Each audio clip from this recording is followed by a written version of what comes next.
In just 3 days, President Trump is set to meet North Korean dictator Kim Jong Un for the first ever summit between the two nations. The meeting will take place at a hotel on an island in Singapore, and there is hope it could begin the process of denuclearizing the Korean Peninsula and formally ending the Korean War. For some insight on what is ahead, we are joined by former New Mexico Governor and UN Ambassador Bill Richardson. He's led several diplomatic engagements with North Korea and joins us from Woods Hole, Massachusetts. Ambassador Richardson, welcome. Thank you. Nice to be with you. You've been to North Korea 8 times. You've been called the North Korea troubleshooter. So what would you like to see happen in this meeting? Well, besides significant progress on denuclearization, I think that is key. I don't think the North Koreans are going to agree to totally denuclearize. They've got 60 nuclear weapons.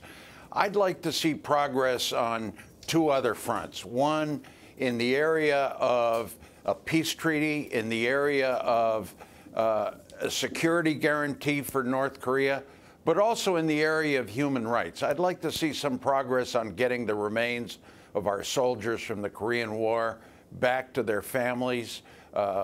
I'd like us to help the Japanese on the abduction issue, many abductees from North Korea. I'd like us to see just a general normalization of relations. In other words, exchanging liaison offices, hotlines, ways that our countries can't have a tripwire, a negative domino effect of a conflict, easing of tensions between North and South Korea and Japan. Japan's been left out. I know that's a long list, but all of that is achievable. Governor, the question that many have is, will this meeting be just a meet and greet, or will there be something substantial that comes out of it? I guess my question is, regardless of how it ends up, isn't it already a win for North Korea because they are being given a seat at the table with the most powerful nation on earth, and they will say it's because they have a nuclear capability now? Well, every time I've negotiated with the North Koreans, they always say, we're the big guys in the region, North Korea and the U.S., not Japan, not China, not anybody else. So, yes, they have gotten a significant concession from us by just appearing at the summit. But I think that we need to do more than just a photo op. And I do think there are a number of areas on the nuclear side, on the missile side, where there will be some achievements, where there will be some easing of tension. And I mentioned normalizing relations between the 2 countries, the U.S. and North Korea. You know, I applaud President Trump's going to North Korea, finding this summit taking place. I worry about us not being prepared. I worry about us going for bust, saying full denuclearization. I know the North Koreans, they're not going to fully denuclearize. They are very relentless. They are focused. They never say no.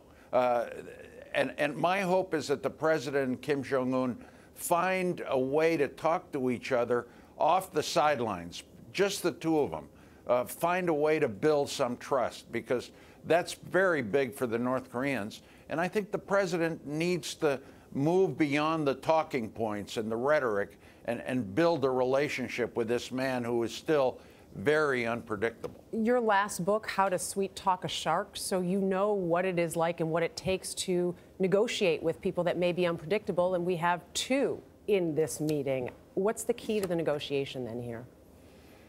Well, I think it's building that personal relationship. I think the president's got to realize that the North Koreans, they don't think like we do. They don't believe in quid pro quos. They believe in the cult of personality. All power emanates from their leader. And, you know, to simply trade like a real estate or reality show is not going to happen. It's going to take time. So I think if he doesn't have too many expectations and finds ways to build the process of negotiation that may take 2 to 3 years, but have very, very strong inspections, transparency in any agreement, for them to declare where their nuclear sites are and their missile sites are, because they hide them. Yep. They hide them. They don't tell you where they are. So that needs to happen. Ambassador, I don't mean to cut you off. We are out of time, but it is the first step, as you said, of a long path that may be ahead. Ambassador Richardson, thank you very much for the time. CBS News will cover the Singapore summit beginning with our Sunday broadcast. We'll have updates throughout the meeting. Jeff Glor will anchor the CBS Evening News from Singapore on Monday and Tuesday.